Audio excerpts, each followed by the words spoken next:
پھر ہاتھ میں کیا بچتا ہے؟ سب سے پہلے زمین میں کیا بوئی تھی؟ سب سے آخر میں ہاتھ میں کیا بچی؟ یارو جو اول ہوتا ہے وہی آخر ہوتا ہے، اور درمیان میں جو کچھ ہے وہ اول و آخر کا سلسلہ ہے۔ اس کو ذرا جیومیٹریکل سٹائل میں بھی سمجھ لیجیے۔ اگر آپ ایک دائرہ کھینچنا چاہتے ہیں تو ظاہر ہے کسی نقطے سے، کسی پوائنٹ سے دائرہ شروع کریں گے، اور دائرہ مکمل نہیں ہوگا جب تک گھوم کر واپس اسی نقطے پہ نہ پہنچ جائے جہاں سے شروع کیا تھا۔ دائرہ مکمل کرنے کے لیے ضروری ہے کہ آپ نے جس پوائنٹ سے دائرہ شروع کیا تھا واپس اسی پوائنٹ پر پہنچ جائے۔ یارو جب تک ابتدا اور انتہا کا ملاپ نہیں ہوگا دائرہ مکمل نہیں ہوگا، جب تک آغاز و انجام یکجان نہیں ہوں گے دائرہ مکمل نہیں ہوگا، جب تک اول اور آخر ایک نہیں ہوں گے دائرہ مکمل نہیں ہوگا۔ اسی لیے میرے آقا کریم صلی اللہ علیہ وسلم نے فرمایا کہ انا اولہم خلقا و آخرہم بعثا، بے شک میری بعثت سب سے بعد میں ہوئی لیکن تخلیق تو سب سے پہلے ہوئی ہے نا۔ کنت نبیًا وآدم بین الماء والطین، ارے میں تو اس وقت بھی نبی تھا جب آدم پانی اور مٹی کے درمیان تھے، اور کنت نبیًا وآدم بین الروح والجسد، جب آدم جسم و روح کے درمیان تھے میں اس وقت بھی نبی تھا۔ یارو چونکہ رب کائنات نے نبوت کا دائرہ میرے نبی کی ذات سے مکمل کرنا تھا، اس لیے اول بھی ان کو بنایا ہے اور آخر بھی ان کو بنایا ہے۔ سبحان اللہ، سبحان اللہ۔ حضرات مکرم، اب اگر میں ظاہر و باطن کی طرف بڑھا تو ذرا بات لمبی بھی ہو جائے گی، طویل بھی ہو جائے گی، تو میرا خیال ہے کہ اس کو کسی اور محفل کے لیے اٹھا رکھتا ہوں اور ایک نصیحت کر کے اس وقت آپ کی جان چھوڑ دیتا ہوں، کیونکہ ماشاءاللہ بڑے جو اچھے نعت خوان حضرات ہیں ان کا انتظار کیا جاتا ہے، آخر میں پڑھیں گے تو وہ ابھی تشریف فرما ہے، اور آپ کو ان کے حسن بیان سے اپنے دلوں کو گرمانا ہے، تو صرف ایک نصیحت اور پھر آپ سے اجازت۔ آج کل عالم یہ ہے کہ نصیحت کرنا بھی جان جوکھوں کا کام ہے، اور کسی کو نصیحت کریں سبحان اللہ،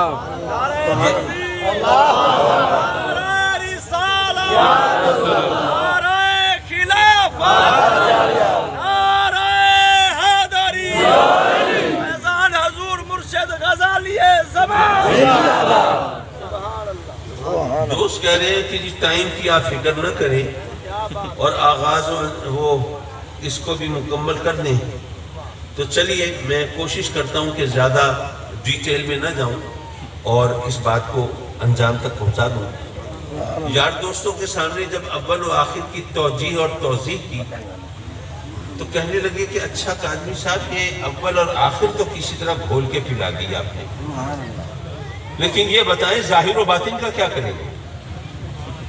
کہ ظاہر بھی آقا کریم اور باطن بھی، تو ظاہر اور باطن بھی تو ایک دوسرے کی ضدیں ہیں، یہ کیسے اکٹھی ہو سکتی ہیں؟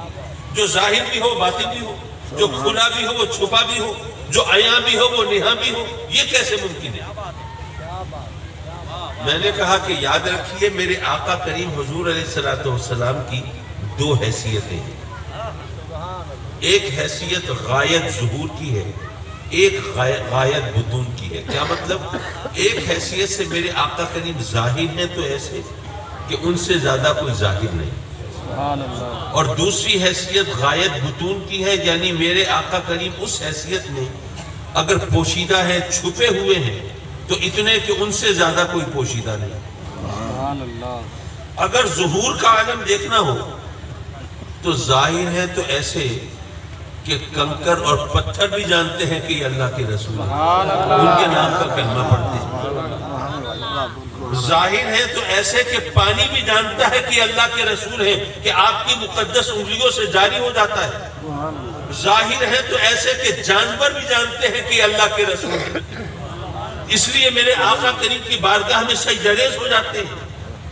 ارے ظاہر ہے تو ایسے کہ درخت بھی جانتے ہیں کہ یہ اللہ کے رسول ہیں، اس لیے آپ کے بلاوے پر جڑوں سمیت گھسٹتے ہوئے حاضر خدمت ہو جاتے ہیں۔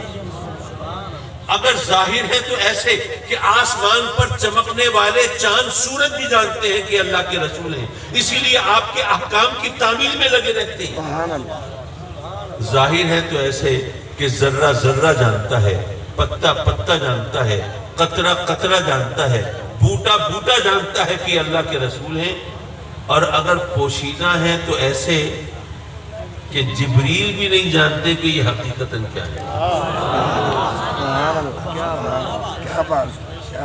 وہ حدیث سنی ہوگی آپ نے، میرے آقا کریم صلی اللہ علیہ وسلم جلوہ فکر ہیں اور جبریل حاضر خدمت ہیں، اور میرے آقا کریم پوچھتے ہیں ہاں بھئی جبریل بتاؤ تمہاری عمر کتنی ہے؟ جبریل عرض کرتے ہیں کہ سرکار چوتھے حجاب عظمت میں ایک نوری ستارہ ہر 70,000 سال کے بعد چمکتا ہے، اور میں نے اس نوری ستارے کو 72,000 بار دیکھا ہے۔ ایک نوری ستارہ ہر 70,000 سال کے بعد چمکتا ہے، اور میں نے اس نوری ستارے کو 72,000 بار دیکھا ہے۔ آقا میری عمر کا اندازہ آپ خود فرما لیجیے۔ میرے آقا کریم نے فرمایا جبریل قسم ہے اس ذات پاک کی جس کے قبضہ قدرت میں میری جان ہے، وہ نوری ستارہ تو میں ہوں۔ اب یہ حدیث آپ نے یقیناً پہلے سنی ہوگی، لیکن اس میں ایک دو باتیں ہیں سمجھنے کی۔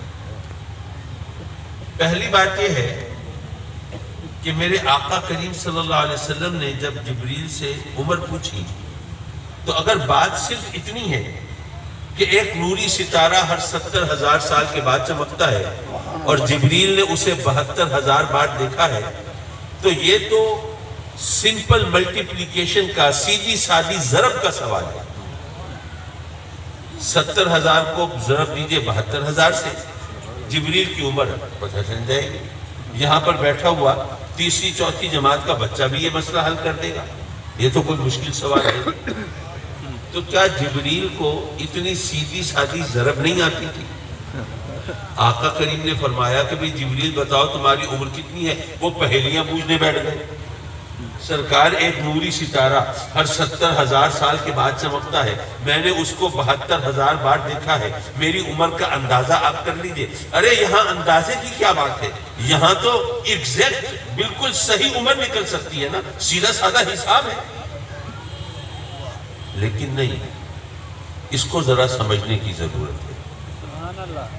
آخر جبریل امین ہے، انہوں نے اس انداز سے جواب دیا، اس میں کوئی حکمت ہوگی، ہمارے لیے کوئی سبق ہوگا۔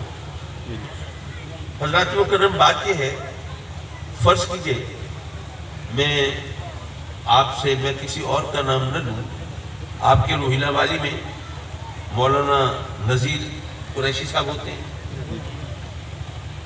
فرض کریں میں نے آپ کو ایک رکا لکھ کے دیا کہ جی یہ ذرا آپ مولانا نذیر قریشی صاحب کے پاس جائیں اور ان سے جواب اس کا لے کے آئیں، یہاں سے کوئی 20 منٹ لگتے ہیں روہیلہ والی کے، تو 20 منٹ جانے کے 20 منٹ آنے کے 40 منٹ میں آپ واپس آ جائیں۔ اگر آپ کو زیادہ دیر ہوئی تو میں تو چلا جاؤں گا، میں تو یہاں بیٹھا تو نہیں رہوں گا۔ آپ نے کہا کہ صحیح، آپ نے 20 منٹ جانے کے گن لیے، 20 منٹ آنے کے گن لیے، لیکن کہیں راستے میں ٹریفک کا مسئلہ بھی ہو سکتا ہے۔ پھر یہ کہ پتہ نہیں مولانا نذیر قریشی صاحب سے فوراً ملاقات ہو یا نہ ہو، وہ گھر کے اندر ہو، ان کو آنے میں وقت لگے، پھر ان کو خط دیں گے، وہ آپ کا خط پڑھیں گے، پھر اس کا جواب لکھیں گے، اب اس کے لیے بھی تو وقت لگے گا نا۔ تو آپ 20 منٹ جانے کے اور 20 منٹ آنے کے نہ گنیں، بلکہ کچھ مارجن رکھیں۔ اگر آپ نے کچھ گنجائش نہیں رکھی تو کیلکولیشن تو غلط ہو جائے گی۔ بات ٹھیک ہے کہ غلط ہے؟ یارو جبریل نے یہ تو بتایا ہے کہ وہ ایک نوری ستارہ ہے جو ہر 70,000 سال کے بعد چمکتا ہے، اور یہ بھی بتایا ہے کہ جبریل نے اس کو 72,000 بار دیکھا ہے، لیکن یہ تو نہیں بتایا کہ وہ نوری ستارہ کتنی دیر تک چمکتا رہتا ہے۔ وہ جو ڈیوریشن ہے، وہ جو دورانیہ ہے، وہ جو وقفہ ہے، جتنی دیر وہ نوری ستارہ چمکتا رہتا ہے، وہ وقت بھی جبریل کی عمر کا حصہ ہے کہ نہیں؟ اس کا کوئی ذکر ہی نہیں. وہ ایک ساتھ کے لیے، ایک لمحے کے لیے، ایک دن کے لیے، ایک ہفتے کے لیے، ایک ماہ کے لیے، ایک سال کے لیے یا 1000 سال کے لیے، 10,000 سال کے لیے، بھئی جتنی دیر بھی وہ نوری ستارہ چمکتا رہتا ہے وہ بھی تو جبریل کی عمر کا حصہ ہے، اسے بھی تو حساب کتاب میں شامل رکھنا چاہیے. لیکن جبریل نے یہ ذکر نہیں کیا. کیوں؟ جبریل نے دراصل یہ بتایا ہے کہ آقا آپ مجھ سے میری عمر پوچھ رہے ہیں تو میں یہ تو بتا سکتا ہوں کہ ایک نوری ستارہ ہر 70,000 سال کے بعد چمکتا ہے، اور یہ بھی بتا سکتا ہوں کہ میں نے اسے 72,000 بار دیکھا ہے. لیکن آقا عمر اس لیے نہیں بتا سکتا کہ جب وہ نوری ستارہ چمکتا ہے تو میری نظریں جب اس کی نورانی کرنوں میں الجھتی ہیں تو آقا پھر مجھے وقت گزرنے کا احساس نہیں رہتا. پھر وقت کا دھارا بہتا رہتا ہے اور زمانہ گزرتا رہتا ہے اور ماہ و سال بدلتے رہتے ہیں اور دن رات بیتتے رہتے ہیں اور مجھے وقت گزرنے کا پتہ نہیں چلتا. ہاں جب وہ نوری ستارہ اپنی نورانی چھپ دکھلا کر روپوش ہوتا ہے، آنکھوں سے اوجھل ہوتا ہے، پھر میں ساعتیں شمار کرتا ہوں، پھر میں گھڑیوں کا حساب رکھتا ہوں، پھر ماہ و سال گنتا ہوں. جب 70,000 سال پورے ہوتے ہیں پھر وہ نوری ستارہ طلوع ہوتا ہے اور میں پھر اس کے دیدار میں محو ہو جاتا ہوں. پھر کتنا وقت گزر جاتا ہے مجھے پتہ نہیں چلتا. اس لیے سرکار میں تو صرف اتنا بتا سکتا ہوں کہ وہ نوری ستارہ جو ہر 70,000 سال کے بعد چمکتا ہے